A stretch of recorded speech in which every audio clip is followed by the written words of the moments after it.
I'd never been nervous meeting someone's parents until I met Islas. The walk from the valley to the entrance of Castellan felt like crossing a tightrope. Floor-to-ceiling windows framed the city lights beyond, their steady glow doing nothing to calm the storm in my chest. My suit jacket fit well. My tie was straight. I practiced my smile in the reflection of the glass door, willing warmth into my voice. Isla offered her hand and whispered, "You've got this." Her confidence should have steadied me, but as her father's car eased away, I realized it was her world I was about to enter, and I didn't even know the beginning of the rules. They led me to a private dining room reserved for high-stakes meetings and corporate negotiations. The mahogany table gleamed under soft pendant lights, glassware aligned like a row of sentinels. A waiter in a crisp tuxedo poured champagne into flutes that caught the light and refracted a promise of celebration, a promise I was already doubting. Across from me, Isla's parents sat as though sculpted from marble and silk. Roland Mercer's tailored suit fit like armor, his gaze measured, unflinching. Marianne, seated beside him, offered me a polite smile that didn't reach her tired eyes. I swallowed. My ring felt heavy in its box under my jacket pocket. We exchanged pleasantries, school, work, memories of how Isla and I met. Every answer felt rehearsed. I talked about my consulting firm's latest project, trying to sound successful enough but not threatening. Roland nodded once, curtly. He asked about my family, where they lived, what they did.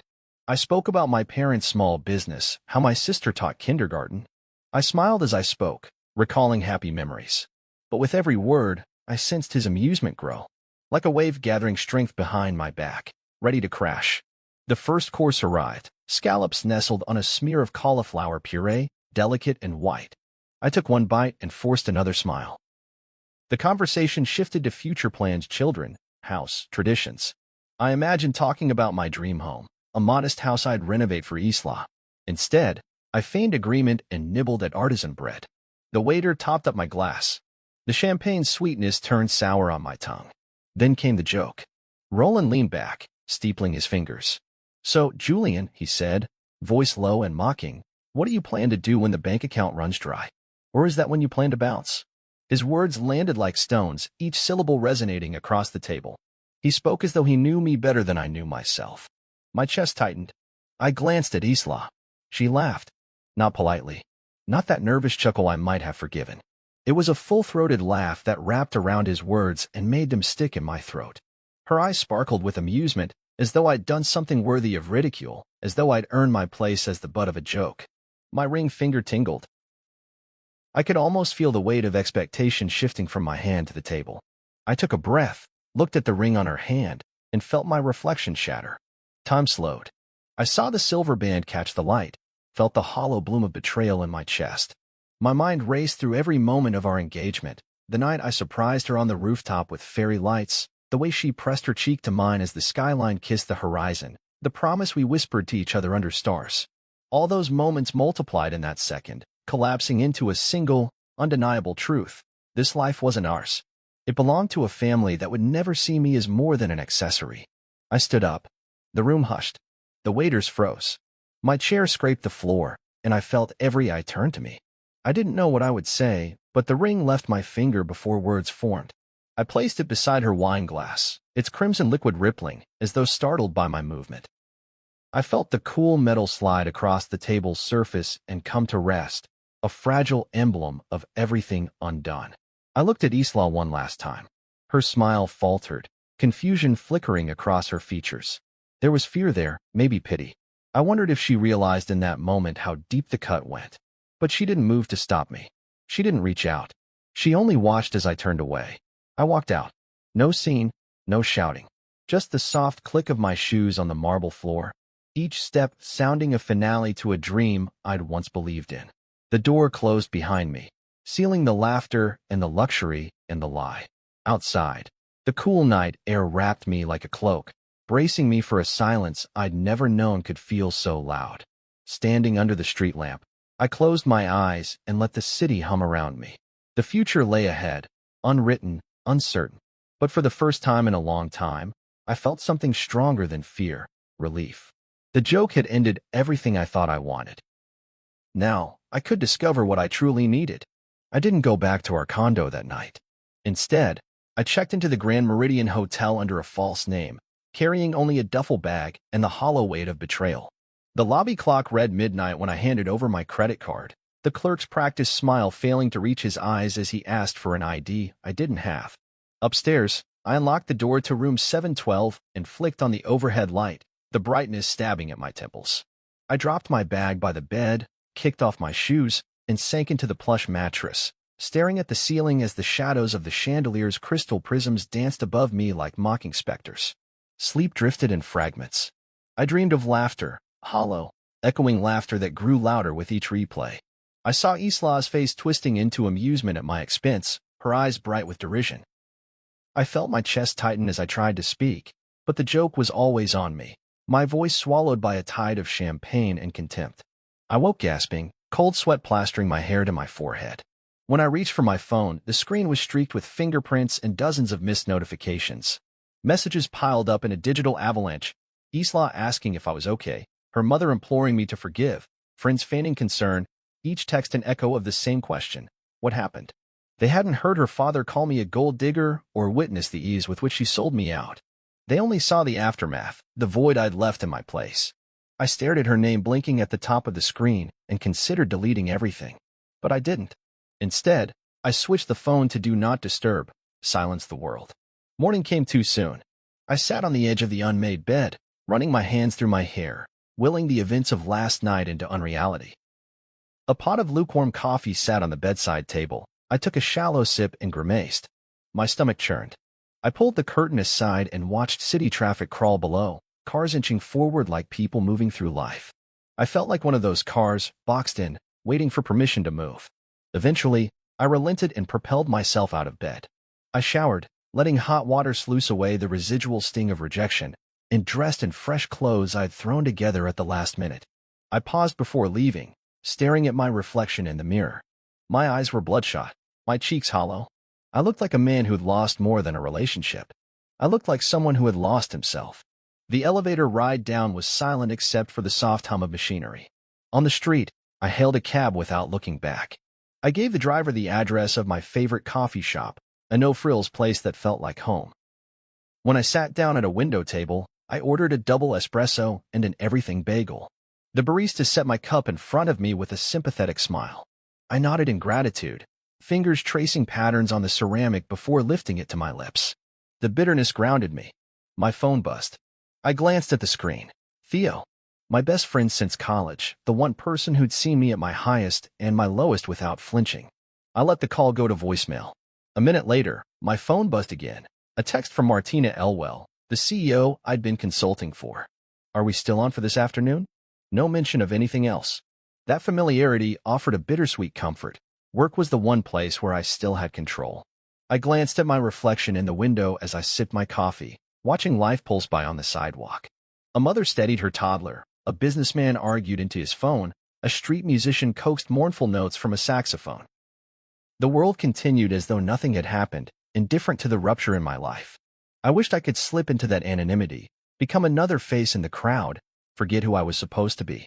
But I couldn't, because I knew something that these strangers didn't. Their laughter didn't matter. Their judgments, their opinions, they held no power over me unless I gave it away. And in that moment, as the steam curled from my cup and the city roared outside, I decided I wouldn't. I retrieved my phone, scrolling through the voicemails and messages. Theo's frantic voice poured through the speaker. Julian, man, where are you? I've been calling you all night. Isla texted me, said you left. Look, if I was you, I'd call her back. I mean, she's your fiancée. His tone was tentative, afraid to push too hard. I listened without interrupting. When he finished, I chewed on my lower lip and typed a simple reply. Call me later. One by one, I cleared the rest. Martina confirming our meeting, old college buddies checking in, even a notification from my bank about an overdraft alert. I deleted half the emails in my inbox until I could breathe. Then I slid my phone into my pocket and stood. The world outside the cafe felt enormous, brimming with opportunities I'd never noticed before. I realized that for the first time in months, maybe years, I was standing on my own. Later that afternoon, I met Martina in her office. She looked up from her desk, concern flickering in her eyes as I shook her hand. Everything okay? She asked. I gave a curt nod. Fine. I sat down and outlined the next steps for our project, focusing on product launch timelines and revenue forecasts. She watched me with an unreadable expression, then nodded and took notes. Work was familiar: calculators, spreadsheets, strategy. It didn't require me to be someone's prop or punching bag. It required competence, vision, and integrity. After the meeting, I walked back to the cafe, bought another espresso, and sent Theo a text: "Meet me at the old park bench in an hour." He replied almost instantly: "On my way." I sat outside, shoulders squared, breathing in the spring air. When Theo arrived, he flopped onto the bench next to me, eyes wide with questions. I handed him my coffee and said, "I'm okay, man. Not great, but okay." He nodded, studying me like a wounded comrade. "You want to talk about it?" I stared at my cup, the late afternoon sun glinting off its rim. "I'm not going back," I said. "Not to her. Not to that life." It felt like a funeral, Theo. Like I was mourning the death of something I thought was love. He exhaled, running a hand through his hair. "Then don't." I looked up at him and managed a small, genuine smile. "No, I won't." As we sat there, the world carried on around us, cars honking, children laughing, life unfolding in riotous color. And I realized that while some endings felt like funerals, they were also beginnings. The echo after the door closed wasn't a dirge, it was an invitation. An invitation to step into a story of my own making. I took a sip of coffee, let its warmth spread through me, and stood, ready to answer the call. The morning sun filtered through the blinds in soft, forgiving slats, but I felt no warmth. Coffee sat cooling on the kitchen counter, its steam dissipating like my last hopes of reconciliation. I'd barely touched it when I heard a soft knock at the door, 3 deliberate taps that echoed too familiarly. My heart lurched, and I stood frozen, the mug clutched in my hand. Isla. After everything, she was here. I set the cup down with more force than intended and moved toward the door, each step heavy as if I were wading through water. Through the peephole, I saw her standing on the stoop, eyes rimmed red, hair slightly mussed around her face. She held a crumpled bouquet of daisies. Her favorite, wrapped in tissue paper. It was morning, but she'd come straight from home, not stopping to change or compose herself. My throat tightened. Part of me wanted to slam the door and leave her standing there. Part of me dreaded to see her pain. I opened the door without greeting. The hallway light spilled between us. She looked past me as though seeing something I could not, some memory I buried beneath anger. The daisies trembled in her hand. Her lips quivered. "Julian," she began. Her voice wavered like a song missing its chorus, familiar, but unsteady. "I'm so sorry." I leaned against the doorframe, arms crossed, studying her. Her apology had the ring of rehearsed remorse. I'd heard it before during arguments that ended with a phone call and a promise to change. But this was different. I wasn't the same man who cared enough to listen. "Sorry isn't going to fix what happened," I said, voice low. Tears slipped down her cheeks, but she lifted her chin. "Last night." I shouldn't have laughed. "You're right. My father's words were cruel. You don't deserve that." I was scared of him, scared of what he'd say if I defended you. I froze. Her confession hung between us. I placed a hand over my heart, feeling its rapid thump. "You froze," I repeated. "You froze and chose silence." Silence that stung louder than any insult. She nodded, shoulders trembling. "I know. I wish I could take it back. I tried the second you walked out. I cried to my mom.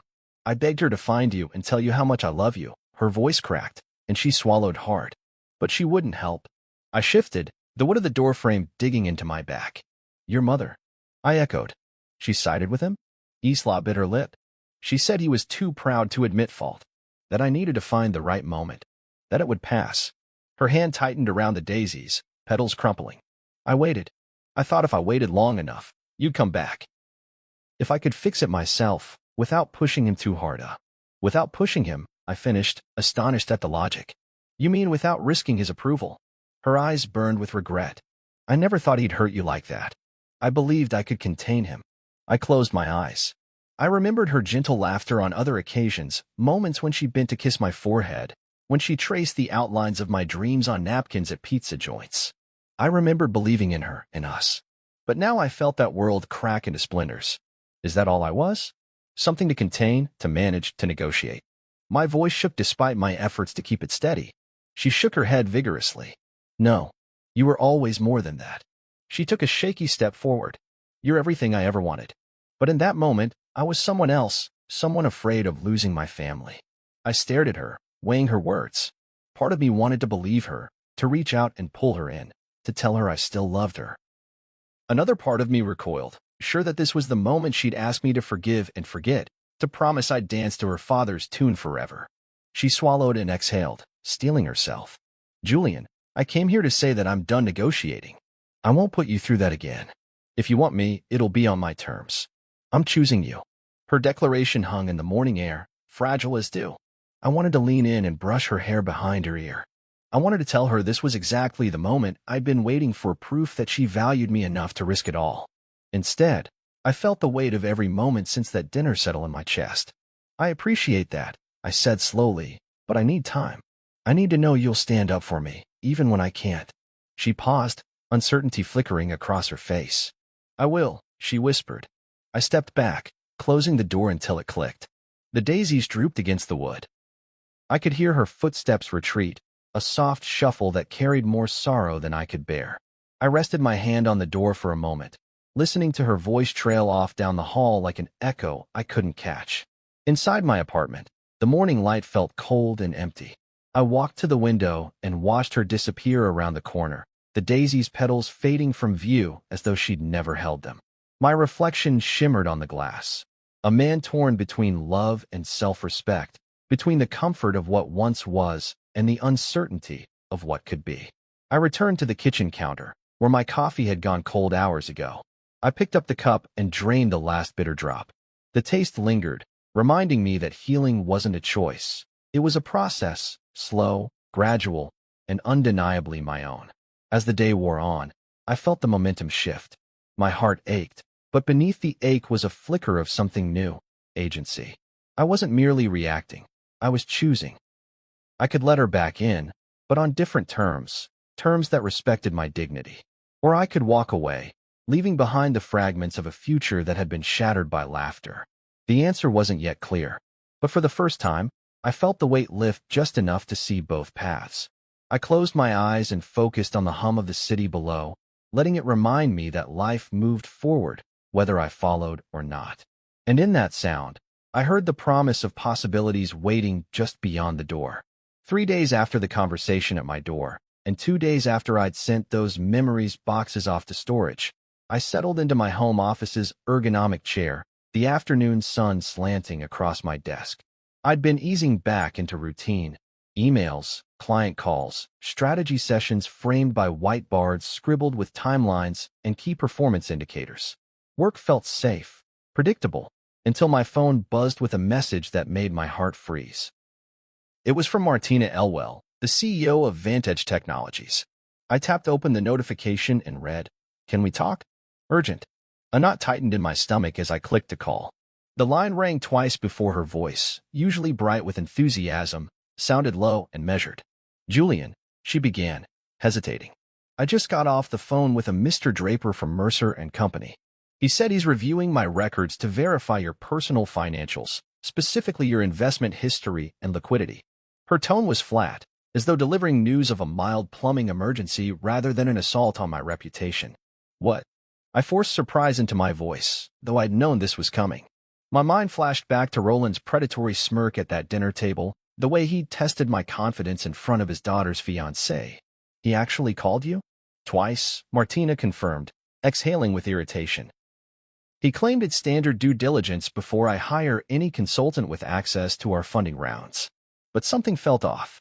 He wanted bank statements, copies of my proof of funds letters, even my personal credit score report." I pressed my fingertips to my temples, feeling blood pulse there. Roland Mercer's firm, the very institution that spat me out as a joke, was weaponizing corporate protocols to undermine me. "Thank you for telling me," I said, standing to pace the length of the room. My suit jacket hung neatly on a hook. I hadn't bothered to put it back on. I ran a hand through my hair and tried to steady my voice. "I agree," she replied, her quiet confidence a bomb. "But I need you to walk me through this. Help me articulate to my board why these checks are unnecessary and why I trust you." I swallowed the urge to unload my frustration, to rail against Roland's duplicity. Instead, I nodded to myself, imagining she could see the gesture through the phone. "I'll send you a succinct statement outlining my credentials and the reason these inquiries are irrelevant. And I'll forward any relevant documentation preemptively, bank statements, proof of funds, the whole portfolio summary. That should cut off their leverage. Thank you, Martina said. I appreciate your help. I'll copy you on any further requests. She hung up, leaving me staring at the blank video call tile on my screen. A slow anger bubbled up, anger at Roland for orchestrating this, at Isla for sending me a token of love while her father moved in the shadows. It wasn't just an attempt to humiliate me socially. Now he aimed to strip away my professional standing. I opened a new document titled Statement of Financial Integrity and began typing. I outlined my consulting fees, bank references, audited financial statements, even a notarized letter from my accountant. I cross-referenced each figure, ensuring every I was dotted and every T crossed. This was more than damage control. It was armor, proof that I belonged in boardrooms, not just at dinner tables. By early evening, I'd sent the package to Martina, along with a brief note. I'm sorry you had to involve yourself in this, but I appreciate your willingness to stand by me. Let me know if there's anything else you need. Clicking send felt like firing a shot across Mercer and Company's bow. I leaned back in my chair, feeling the tension drain from my shoulders in waves. That night, I didn't call Isla. I felt too exhausted by the fight. Instead, I poured a glass of neat bourbon and settled on the balcony, the city's skyline a patchwork of lights and darkened windows. The air carried a crisp breeze, rustling the leaves of a potted ficus I hadn't remembered to water recently. I sipped and stared out, tasting oak and smoke, thinking of the silence between us, the silence that cut deeper than her father's insults. The next morning, a letter arrived at my front door. The heavy envelope bore Isla's handwriting, elegant and precise. I paused before opening it, sensing a trap. When I finally broke the seal, inside were 5 photographs from our trip to Tuscany, vineyards at sunset, a bronze statue in a hilltop piazza, 2 smiling faces clinking glasses of Chianti. Beneath the photos was a sheet of stationery in her handwriting, a long paragraph apologizing, pleading, promising that we can still make it work if you'll only meet me halfway. She wrote about our shared dreams. A house by the lake, Sunday morning breakfasts, one day, maybe children of our own. I held the letter at arm's length and felt something odd. No fluttering of affection, no pang of regret. Just a flat, cold certainty that I was reading an echo of the past, not an invitation to the future. I traced the edge of one photo. Us under a cypress tree, golden light haloing our heads. The memory warmed my chest for a moment before dissolving like the sugar rim of that gelato I'd dribbled down my wrist. I laid the photos on the dining table and watched them lie there, beautiful, static fragments of a story I'd closed. I realized that while Roland had attacked my finances, Isla's silence during that battle had been the deeper betrayal. She had known he might attempt something. She had known how harmful it could be, and yet she had done nothing until her own comfort beckoned her back. Her words in the letter rang hollow compared to the weight of her father's actions. I gathered the photographs and stationery into an envelope and wrote a single line on the front, returned, no longer applicable. I didn't stamp it. I left it on my desk, a quiet monument to a chapter one refused to continue. That afternoon, I called Martina. Julian, she greeted me, concern laced with gratitude. They've received your documents and dropped the request. They said it was a clerical error. Good, I said, relief and vindication mingling in my chest. Thank you for standing up to them. She paused. I'm glad I did. But more importantly, I'm glad you did too. As I hung up, I felt a shift, a definitive hinge in the narrative of my life. It wasn't about winning or losing. It was about refusing to be silenced or diminished, whether by a wealthy father's whims or the love that wouldn't defend me. The threat in a suit had been neutralized, but the greater threat, my own willingness to stay, had already been vanquished. I poured another glass of bourbon and raised it to the setting sun, to independence, to self-respect, and to the next chapter, written by my own hand, free from the laughter that once ended everything. The morning I agreed to meet Marianne Mercer, I felt the weight of 1,000 unsaid questions pressing down on me. Her request had come in an email, so brief it felt almost brusque. Can we talk? I have something for you. I stared at her name on the screen longer than I cared to admit, then drafted a polite reply suggesting a downtown cafe at 11. When the time arrived, I walked into Ellington and Company on Maple Avenue, not the upscale venue where I'd once hoped to celebrate my engagement, but a modest bistro whose linen tablecloths and mismatched chairs hinted at genuine warmth. She was already there when I arrived, seated at a corner table beneath a painting of wildflowers. Marianne looked different up close. Her hair, once perfectly coiffed, fell in loose waves around her shoulders. Faint lines framed her eyes, not of age, but of years spent holding in truths she dared not speak. She rose as I approached and offered me a tentative smile, extending a hand I clasped gently. Her touch was cool, her knuckles slender and pale. "Thank you for coming," she said, voice softer than I remembered. We sat, and a waiter promptly appeared with menus, but Marianne waved him away. "I'm not hungry," she said, turning her gaze to the window. I nodded and waited for her to continue. She took a deep breath, as though bracing herself. "I'm sorry for what Roland said," she began, her eyes unfocused. "I'm sorry for what Isla did." Her words stumbled against the table's center, vulnerable and raw. I hadn't expected an apology from her, only from that formidable fortress of a man I'd once called my future father-in-law. "It wasn't just my father," she said, folding her hands in front of her. "It was all of us. We didn't see you. We saw our daughter, our legacy, and whatever we thought you represented. And none of us paused to consider how cruel that was to you." I studied her face, trying to find the Marianne I'd once known, the gentle laugh in her eyes, the way she'd compliment my cooking on our first holiday dinner, the brief warmth in her gaze when she believed I was the right match for her daughter. But beneath those memories lay a cavern of betrayal, silences, dismissals, and one devastating evening. I inhaled slowly. "Thank you," I said. It was the only answer I could muster without shattering. Marianne reached into her handbag and withdrew a small, velvet-lined box. My heart picked up pace as she placed it between us. I hesitated before opening it, as though part of me feared another trap. But inside lay a silver ring set with a dark sapphire, its stone gleaming like a secret under the cafe's soft lights. "This was mine before I married into this family," she said, her fingers brushing the box's edge. "Your grandmother gave it to me on my 21st birthday. I wore it for years as a reminder of who I was before becoming Roland Mercer's wife." I lifted the ring, admiring its simple elegance, the smooth band, the deep blue stone that caught the light in shifting ripples. "It's beautiful," I murmured, feeling its weight in my palm. Marianne smiled, but it didn't reach her eyes. "I kept it hidden these last 30 years, afraid of what my in-laws would say if they knew. But after what happened at Castellan, I realized someone needed to give it new life, someone who understood self-worth." She paused, and I noticed how her shoulders drooped as though she had carried a burden too long. "Why me?" I asked, surprised by the lump in my throat. "Because," she said, her voice steady, "you refused to bargain away your dignity. You left that dinner rather than endure someone else's definition of your worth.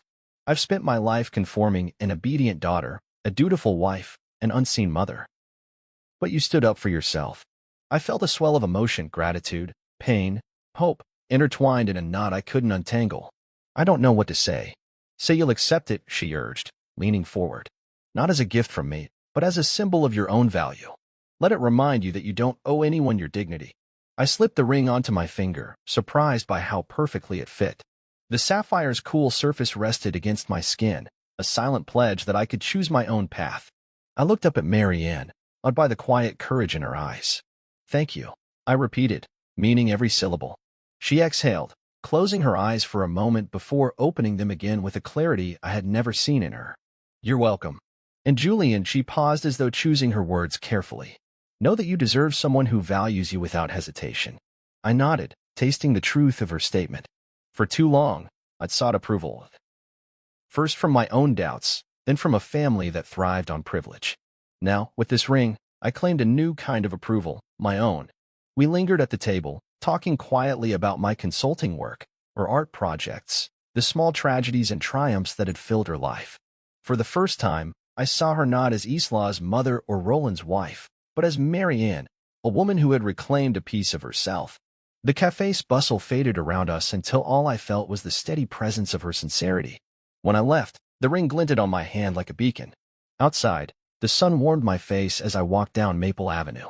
I paused, raising my hand to feel the sapphire catch the light. I thought of everything I had lost and everything I stood to gain. The weight of that ring reminded me that dignity was not negotiable, and self-worth was not a privilege to be bestowed. It was a right to be claimed. As Marianne's silhouette receded behind the cafe window, I took a deep breath and stepped forward. For the first time in months, I felt anchored, not to a promise made at a table beset by laughter, but to an unshakable conviction in my own worth. And with that certainty, I knew my story would continue on my terms, ring on finger, head held high. I stared at the stacks of cardboard boxes lining the living room, each one labeled in my neat handwriting. Books, clothes, kitchen, memories. The condo felt cavernous now, its echo reminding me of every argument we'd ever had and every promise that had quietly unraveled. It had once been our sanctuary, but now each wall pressed in with the ghosts of conversations I no longer wanted to remember. I snapped the box closed and sealed it with tape, the rough strip catching on my fingertips as though reminding me of the cost of leaving. My hands trembled as I lifted the next box. Tuscany photos, our travel journals, the canvas print of the vineyard sunset we'd argued about hanging in the bedroom.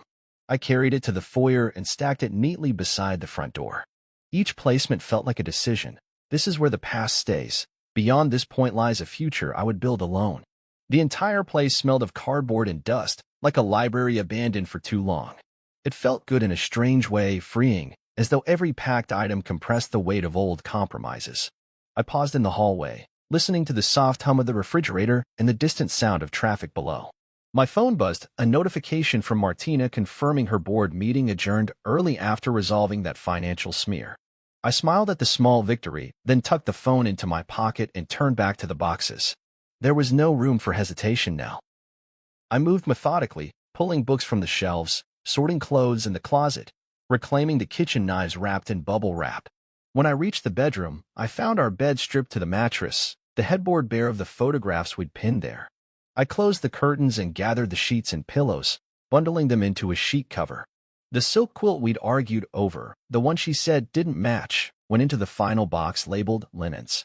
I took one last glance at the empty room and felt the hollow ache of loss, but also the thrill of opportunity. The buzzer rang. I hesitated, momentarily unsettled by the idea that someone might see me dismantling my life. Then I pressed the intercom. "It's me," I said. Theo's voice crackled through. "Need a hand?" I buzzed him in. A few minutes later, he appeared in the foyer, grin tentative and sympathetic. His presence was a tether to better days, a reminder that I hadn't done this alone. We hoisted boxes together, stacking them in his car with military precision. He cracked jokes to ease my tension. "Hey, don't label all your regrets miscellaneous," he teased, making me laugh despite myself. Even laughter felt unfamiliar now, but good. With each box loaded, the condo looked emptier, my reflection in the window growing smaller as the sun slipped lower in the sky. When the last box was secured in the trunk, I closed the door behind me and inhaled the thinner, freer air. Theo slung an arm around my shoulders.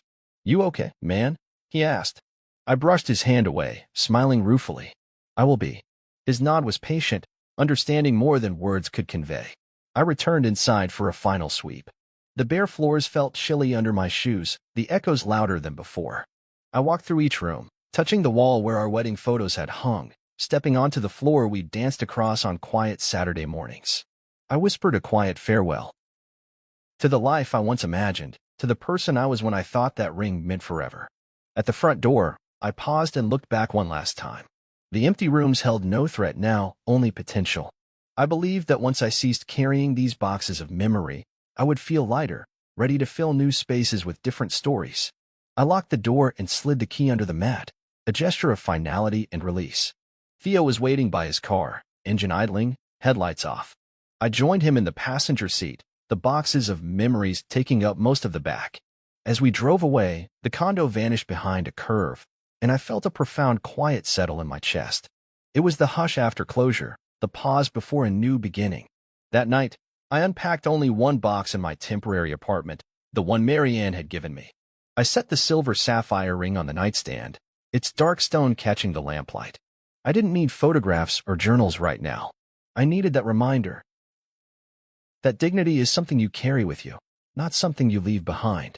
I lay on the mattress of an unfamiliar bedroom, listening to the hum of the city through the open window. The boxes, tucked away in storage, had condensed my past into neat containers. In their place, I felt the space to breathe, to choose, to become someone not defined by others' laughter or approval. And as sleep claimed me at last, I realized that sometimes the most honest packings are not of belongings, but of truths, untold, unbroken, finally unbound. A week after Marianne's gift, I sat at my desk going through client proposals when an alert popped up on my laptop. A credit report inquiry I didn't recognize. The header read Mercer and CO. In cold, capital letters. My stomach dropped. I clicked to view the details and saw multiple hard inquiries dated just 2 days ago, requests for my credit history, bank balances, even loan applications I'd never made. My pulse spiked. Roland had promised subtlety. This was outright sabotage. I closed my laptop, stood, and paced the length of my office. The sunlight streaming through the blinds felt too bright, too revealing. I needed proof. I dialed a mutual contact at First National Bank, a compliance officer I trusted. My voice was steady despite the tremor I felt inside. "Can you confirm whether Mercer and Company requested my statements?" I asked. There was a pause, then a polite sigh. "Yes, they did. We flagged it as unusual and denied the request pending your authorization." Relief and fury warred in my chest at once. They tried to slip under the radar, but banking regulations had caught them. I thanked my contact and hung up, marveling at the double edge of bureaucracy. It restrained me in my proposals but also protected me from predatory tactics. That evening, I confronted Isla over coffee at Blackwell's. Her eyes widened when I slid my phone across the table, showing the inquiries. She glanced at the screen, then back at me, cheeks paling. "Julian, I swear I didn't know." Her voice trembled like a candle flame. I folded my arms, leaned forward, and stared into her eyes. "You didn't know? Or you chose not to tell me?" My heart pounded. I needed honesty, not more excuses. She looked away, swallowing hard. I asked Dad for help fixing things after that dinner. He said he'd handle it professionally. I didn't ask for details. Her words felled me like a punch. I closed my eyes, recalling the night at Castellan, the way her laughter had sliced through me. Now I realized her father never stopped cutting. She'd enlisted him again, thinking he could erase pain with corporate maneuvers. The coffee between us cooled. I drank it in a single swallow and set the cup down hard. "You involved him again," I said. "You weaponized my name." My voice was low, controlled, but each word hammered the table. She reached across, but I pulled back. "I'm done being collateral damage." Her hand hovered over mine, trembling. "Please, Julian." "I'm trying." I shook my head. "Trying isn't enough. Not when you let him test me like this." Her lips quivered. "I love you." She whispered it, but the words felt empty beneath the din of Mercer and Company's inquiries. I stood abruptly, chair scraping against the floor. She gasped. "I have work to do," I said, the lie slipping out. I needed time to think, time to rebuild without betrayals lurking in the background. I walked away, leaving her alone under the soft glow of the cafe lights. That night, I called my accountant and scheduled a full audit of my personal and business accounts. I hired a credit monitoring service, activated fraud alerts, and changed several passwords. Each protective measure felt affirming, a brick in the wall I was erecting around my life. As I clicked through security settings, I realized how often I had trusted others, trusted love, family, social niceties, to safeguard me. Now, I was the only guardian of my own integrity. In the days that followed, I buried myself in work, throwing myself into client deliverables with a fierce focus. I rebounded data analysis late into the night, drafted marketing plans at dawn, and negotiated contracts with newfound confidence.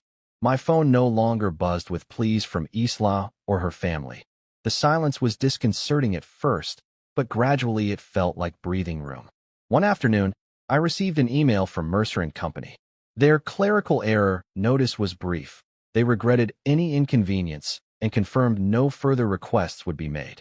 I read the lines twice, then closed my laptop and leaned back in my chair. The battle over my finances. I looked out the window at the cityscape, sunlight catching the glass facades of high-rises. I thought of all the times I'd compromised, tried to fit into molds not meant for me.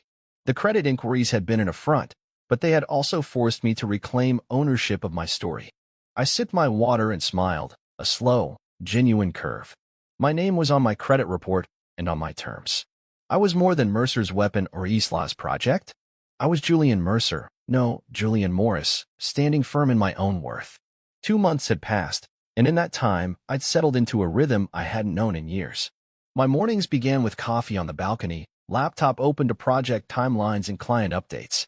I'd taken to journaling again, filling pages with aspirations rather than anxieties. I'd even started attending a weekend pottery class, surprised at how soothing it was to knead clay into simple bowls, small creations I could hold, free from expectation. Life had regained its shape, defined by my choices rather than someone else's design. Then my phone buzzed, interrupting a Zoom call with Martina. I silenced the meeting, excusing myself to take the call privately. The display showed Isla's name. My chest tightened, a reflexive churn of anticipation and wariness. 2 months ago, I might have answered with hope. Now I answered with guarded calm. Hello. No sobs this time. No frantic apologies. Just soft breathing on the other end, measured and steady. Julian, she said. Her voice carried a confidence I hadn't heard before. No pleading tremor, no shaky preamble. I need to tell you something. I closed my eyes and leaned against the wall, bracing myself. Go ahead. She inhaled. I've been seeing someone from the foundation, Matthew. He's working on the children's literacy project Dad sponsors. He's kind. He sees me. And maybe I was looking for someone to make me feel worthy without tests or jokes. Her tone was gentle, reflective, not designed to elicit pity. I wanted you to hear it from me. I pictured her office at the foundation, rows of filing cabinets and narrow desks where papers spilled over.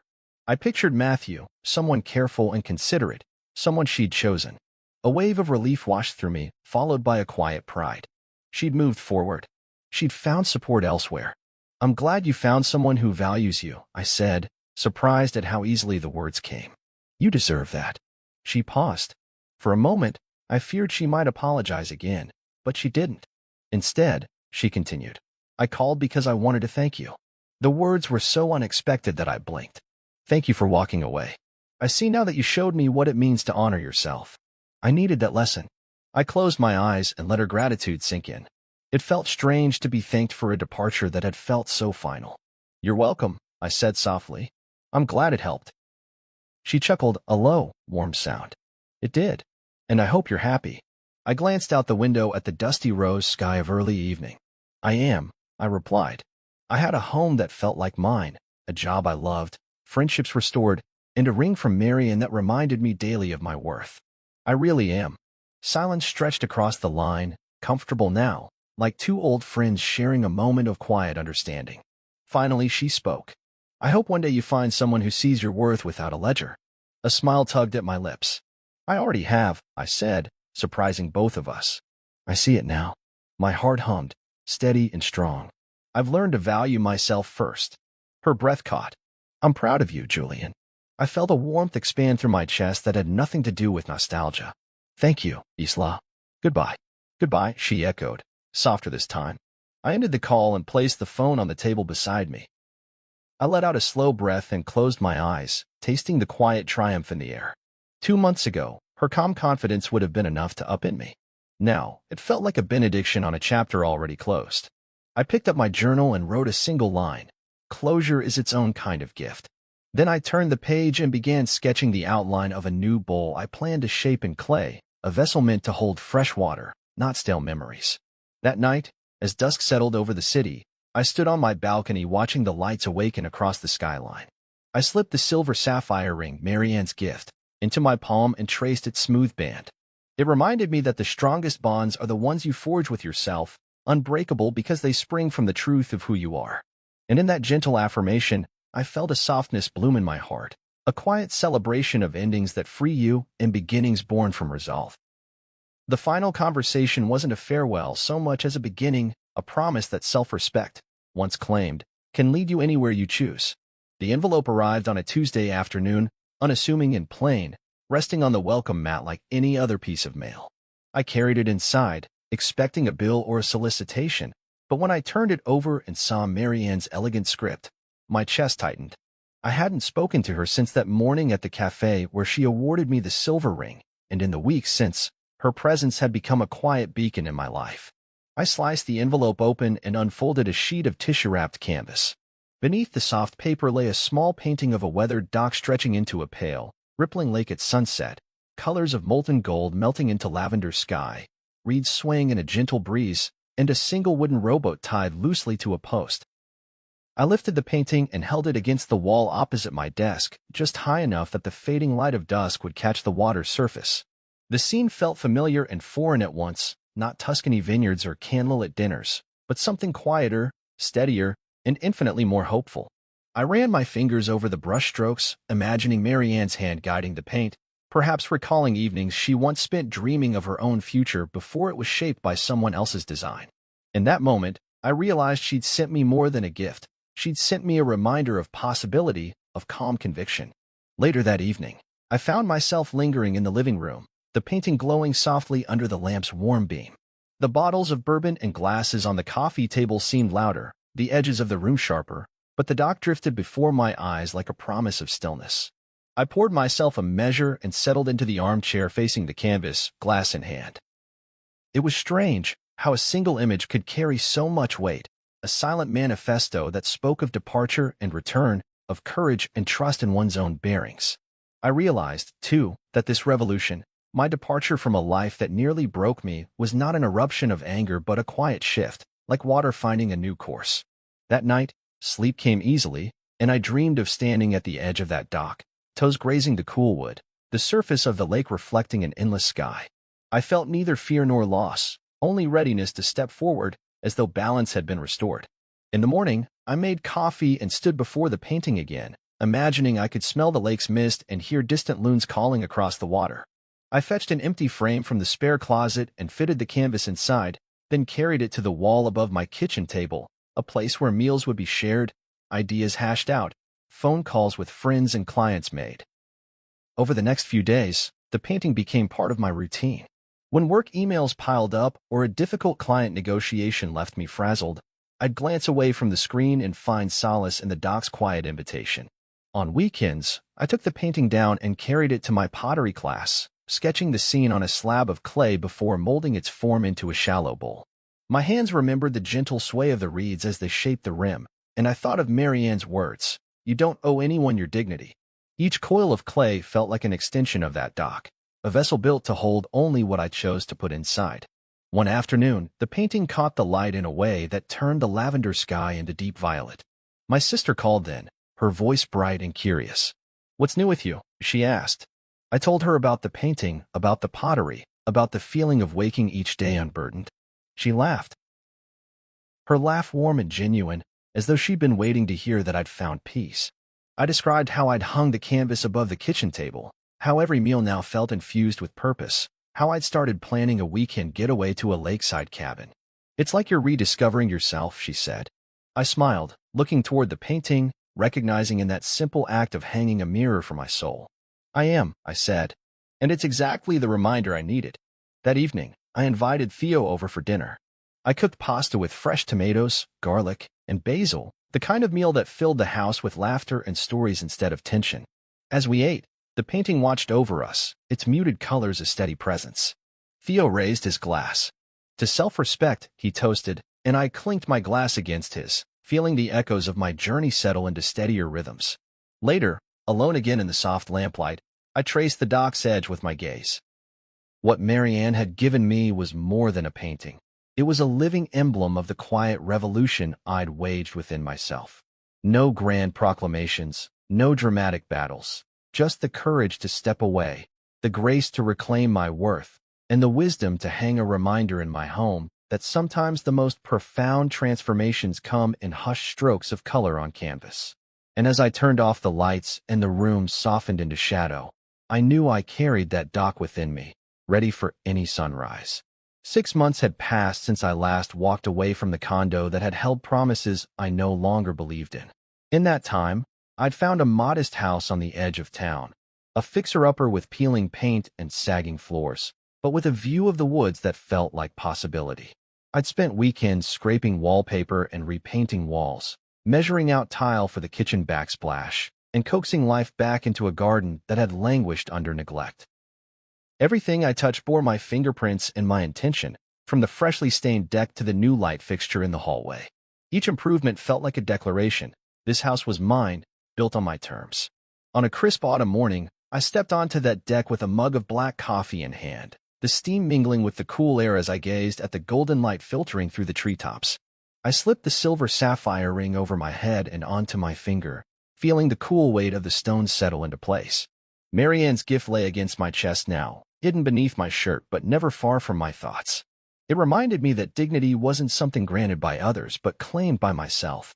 I ran a thumb over the dark stone and thought of all that had led me here. The laughter that ruptured my engagement, the financial attacks, the silences and apologies, and the small revolutions that had redefined my worth. Pulling my coat tighter around me, I imagined the day I'd leave this house to someone else, if that ever happened, and wondered if they'd feel the echo of my determination in the walls. But for now, it belonged to me, and I intended to live into that ownership fully. I stepped back inside, the wooden plank floor groaning beneath my boots, and made my way to the window overlooking the living room. There, above the mantel, I'd placed Marianne's painting of the dock at sunset, a testament to quiet resilience. Beneath it sat a flask of bourbon, a stack of books on business strategy and personal growth, and a small potted fern I'd named Grace. The room felt both lived in and hopeful, balanced between function and comfort. That afternoon, I found myself downtown running errands for the renovation, picking up oak planks for the new staircase railing, choosing weather-resistant exterior stain, and selecting a muted green for the front door. At each stop, shopkeepers greeted me by name, asking how the project was coming along. I felt the pleasure of community support, a contrast to the evening at Castellan where I'd felt so acutely alone. As I loaded the last of the supplies into my truck, my phone buzzed with a message, "Housewarming next month?" From Martina. I smiled, typing back, "Count me in." Moments later, a text from Theo, "Bring that bourbon." I grinned at the perfect coordination of friends and celebrated independence. Back at the house, I emptied the truck into the garage and carried boxes of tools inside. I paused at the threshold of the master bedroom, now painted a pale charcoal that caught the light in subtle whispers. I'd laid down new hardwood floors here last week, their surfaces gleaming under the ceiling fan's display of movement. I walked to the center of the room and turned in slow circles, imagining a bed where only one person slept, a desk where I'd write future proposals and stories, and a corner where I'd set up a small record player to fill the space with music I chose. I inhaled the scent of fresh paint and pine, feeling grounded in the reality of my own creation. In the evening, I sat at the dining table, an old farmhouse piece I'd refinished myself, with blueprints spread before me. The table's turned legs and rustic surface complemented the sapphire ring, its blue depth a steady point of focus as I sketched out the layout for built-in bookshelves. With each pencil stroke, I felt the convergence of vision and action. This was no longer merely about moving on. It was about constructing a life that reflected every lesson I'd earned: self-respect, resilience, and authenticity. Later, when the house was quiet, I settled into the armchair in the living room, the dock painting glowing softly in the lamp's light. I uncapped my bourbon flask and poured a measure into a glass, the amber liquid sloshing gently as I turned it in my hand. I let the warmth spread through me as I took a slow sip, savoring the burn and the comfort of solitude well-earned. I closed my eyes and heard the echo of the waves on that painted dock, a sound that no longer frightened me but invited reflection. Across the room, an unopened letter lay on the coffee table, its envelope bearing Isla's handwriting. I glanced at it and felt no compulsion to open it. I recognized it for what it was, another attempt to re-enter a story I had already rewritten. I rose and retrieved the envelope, then placed it in the recycling bin by the fireplace. There it would belong, among the cast-offs of a past version of myself. On the mantel, next to the painting, I had placed a new object. An antique compass I'd found at a roadside flea market. Its brass casing was scratched, its glass face slightly cloudy, but the needle still quivered northward with unwavering certainty. I had thought it simply a symbol of direction, but now I saw it as a testament to staying true to oneself. I picked it up and held it against Marianne's painting, aligning the compass's arrow with the dock's perspective, as though both pointed toward the same horizon of self-determination.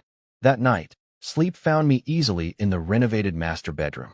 I fell into dreams without the rush of panic or doubt, instead spinning stories of distant travels and new beginnings. I remembered how lost I once felt, adrift in a sea of expectations, tethered by others' definitions of value. Now, I felt anchored in my own identity, guided by the ring's sapphire glow and the compass's unwavering needle. When morning arrived, light filtered through the new curtains I'd installed, dust motes dancing in the beams. I remembered a conversation with Martina about fear of complacency. "Don't mistake comfort for stagnation," she'd said. "Growth happens when you know who you are and still choose to become more." I took a deep breath and stood, ringing the crystal tumbler on the nightstand to awaken my senses. I slipped the compass into my jacket pocket and the ring settled on my finger like a promise. I walked downstairs to the kitchen, where Grace the fern thrived on the windowsill, and poured a fresh cup of coffee. I thought of the housewarming party next month, of friends filling this space with laughter and conversation, each person a testament to the life I'd cultivated. I thought of Marianne's kindness, of Theo's steadfast loyalty, of Martina's partnership, and of the person I'd become, a man who understood that the greatest value one could hold was not inheritance or lineage, but the integrity of one's own heart. Raising the mug to my lips, I whispered to the empty room, "Here's to self-worth," unapologetically claimed. And in that moment, bathed in morning light and quiet resolve, I realized I had indeed found someone who saw my worth without a ledger, myself.